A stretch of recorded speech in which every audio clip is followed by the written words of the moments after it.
Mari belajar dari Italia. Apa yang sebenarnya terjadi di Italia? Apa yang bisa kita jadikan contoh agar tidak terjadi di Indonesia? Kreatif konten ini berasal dari artikel warga Italia, dipersingkat dan dilengkapi data agar lebih mudah dipahami. Tahap 1. Kasus pertama diumumkan. Itu cuma flu. Apa pentingnya pakai masker? Orang-orang ini cuma lebay. Saya kan sehat, gak bakal ketularan. Gak usah panik lah. Tahap 2. Jumlah positif COVID-19 mulai naik signifikan.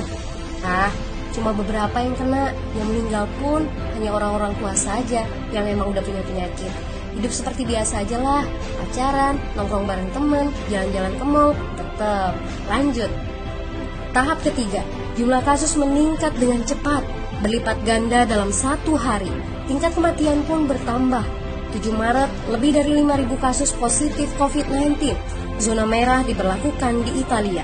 Wilayah yang dikarantina hampir 25% dari luas Italia. Sekolah dan universitas tutup, tapi tempat kerja, bar, dan restoran masih buka. Sementara itu, 75% wilayah lain masih menganggap enteng COVID-19. Anjuran mencuci tangan ada di mana-mana, tapi sekadar anjuran dan tak banyak yang melakukan.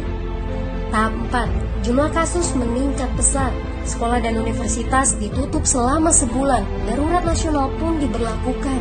Rumah sakit menambah kapasitas, seluruh kamar dibersihkan untuk memberi ruang bagi pasien COVID-19. Tapi tak ada cukup dokter dan perawat. Ada terlalu banyak kasus pneumonia, terlalu banyak pasien perlu ICU, tapi ruangannya sudah habis, ventilator habis. Pada titik ini seperti kondisi dalam perang. Dokter harus memilih siapa yang akan diobati berdasarkan peluang bertahan hidup. Itu berarti pasien lanjut usia dan punya penyakit bawaan seperti hipertensi, diabetes, stroke tidak masuk prioritas karena tidak ada lagi ruang. Sistem layanan kesehatan seketika runtuh. Tahap 5. 9 Maret mencapai lebih dari 9.000 kasus. Seluruh kota Italia lockdown. Orang-orang bisa pergi hanya untuk keperluan darurat dan dalam pengawasan ketat. Semua bisnis masih dibuka karena jika tidak, ekonomi akan runtuh. Itu kebijakan pemerintah. Mulai ada ketakutan, orang-orang mulai memakai masker dan sarung tangan. Tapi tetap saja, ada anak-anak yang merasa jagoan, masih ingin uji nyali. Pergi ke restoran rame-rame, hangout bareng, minum-minum dan lain sebagainya. Tahap 6. 2 hari kemudian pemerintah Italia berubah pikiran. Semua bisnis harus tutup. Bar, restoran, pusat perbelanjaan, semua jenis toko, kecuali supermarket dan apotek. Penyebabnya, karena dalam sehari yang positif bertambah lebih dari 2.000 kasus. Penduduk yang mau keluar rumah harus mendapat surat izin. Surat izin ini didapatkan dari pos pemeriksaan polisi yang disebar di berbagai lingkungan. Yang melanggar bisa kena denda 3,3 juta rupiah. Bagi pasien positif yang tidak mau mengkarantina diri, bakal dituntut dengan pasal pembunuhan, hukuman 1-12 tahun penjara.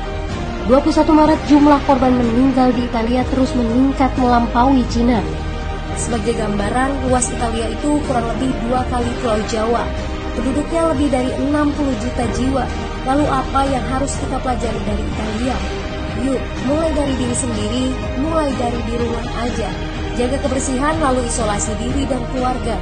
Tidak keluar rumah kecuali sangat penting. Ini saatnya memulai solidaritas. Yang mampu harus mulai membantu yang tidak mampu. Ini adalah bentuk usaha dan doa kita semua. Semoga badai corona ini segera berlalu.